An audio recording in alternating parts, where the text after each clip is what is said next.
Bien, ¿qué tal, gente? ¿Cómo estamos? Es un honor compartir con ustedes algunas investigaciones humanísticas y sociales, ¿no?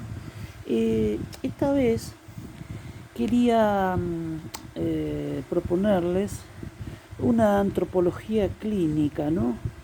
Si bien la antropología sabemos que surgió a la luz del imperio, del imperialismo que estudiaba el otro cultural.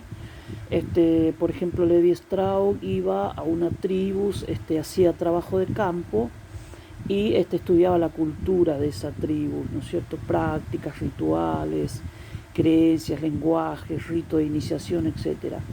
Sin duda que descubre que hay diferencias y en este sentido, gracias a Levi Strauss, cuya antropología es la antropología estructural,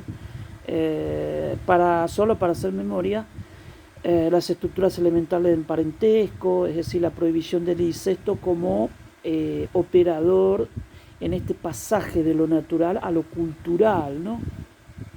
La exogamia, o sea, el sistema de intercambio nuestro, hay una familia dadora y otro receptora, es decir, la exogamia. Bien, entre otras cosas, ¿no? El inconsciente estructural que llamó Levi Strauss. Otros antropólogos son Malinowski, Bronislaw Malinowski, que estudió a los trobriandeses y así. Podemos seguir hablando de Margulis y otros antropólogos. Eh, Ellos se dedicaron más a cuestiones de tipo cultural, social, ideológicos. La identidad étnica también es un tema de la antropología cultural. Y en este cruce entre la clínica y la antropología, como una interciencia, es que voy a emitir criterios un poquito clínicos respecto de el desencuentro entre culturas, ¿no?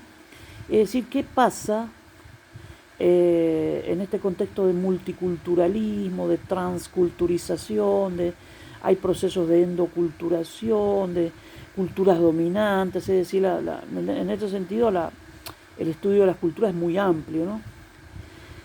Pero yo quería poner hincapié en la antropología clínica como propuesta de interciencia. No sería, o sea, puede ser tomado por un antropólogo como parte de la antropología, pero el antropólogo me tiene que preguntar a mí sobre clínica psicoanalítica, psicológica, psicología social, etcétera. Entonces, estamos en la misma. El que tiene enfoque predominantemente clínico tiene que consultar a la antropología. Entonces, es un diálogo, pero en ese diálogo, en ese cruce, en esa interciencia, en esa interdisciplina, surge esto de la antropología clínica.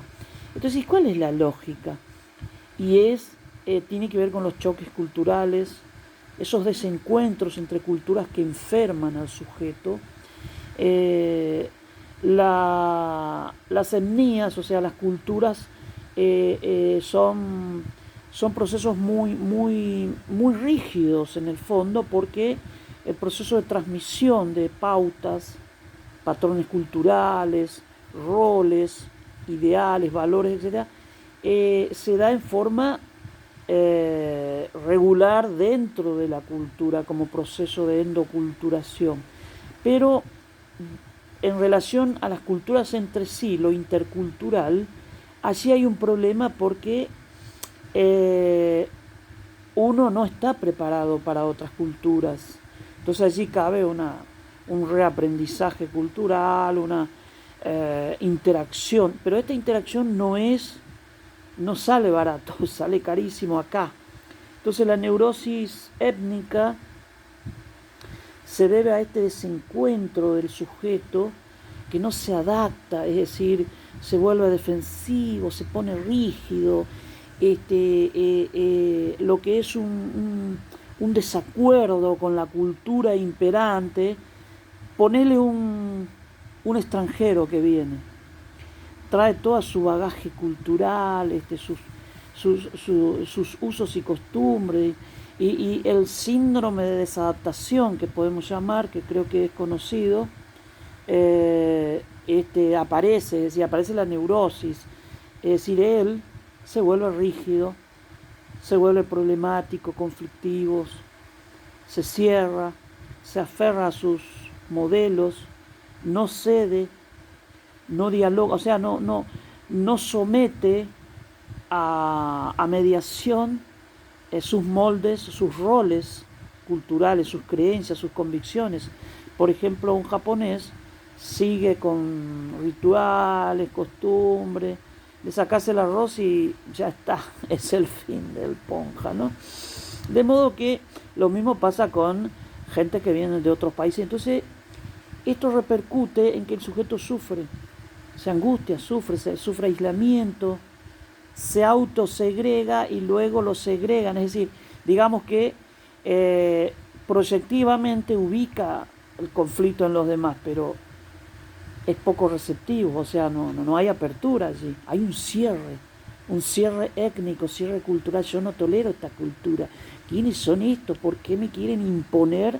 Y nadie le quiere imponer, simplemente es necesario para interactuar, conocer el idioma, algunas prácticas. Entonces, esta neurosis étnica, que podemos llamar,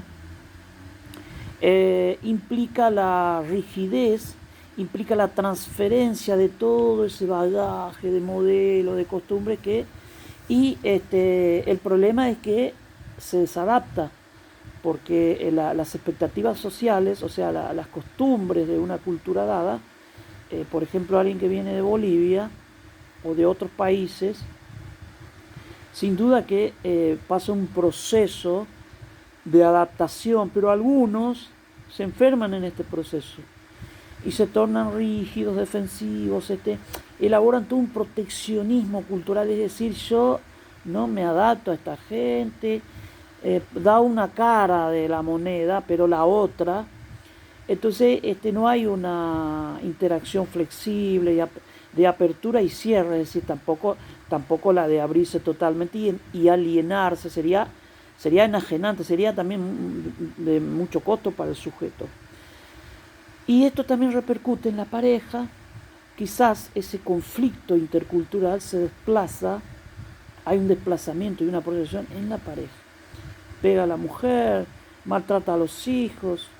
Entonces, allí la salud psicosocial, mental, psicosocial, se resiente.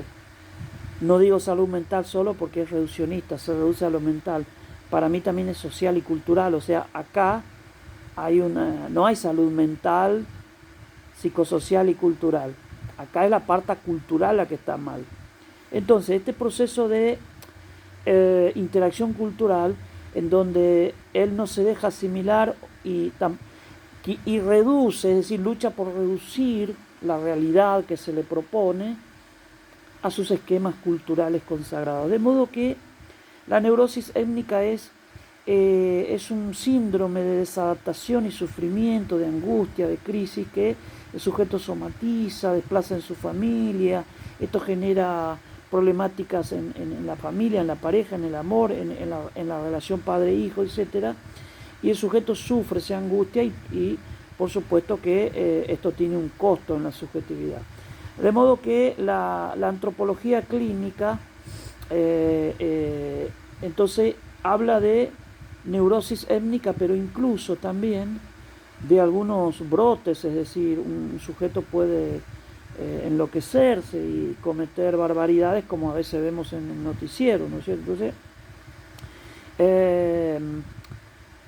la xenofobia, eso que odio, rechazo al extranjero, en verdad también tiene que ver con la incapacidad o la dificultad de la cultura local de entender a estos personajes que vienen de otras culturas y no están preparados para ceder, para comunicarse, para compartir, digamos, ¿no?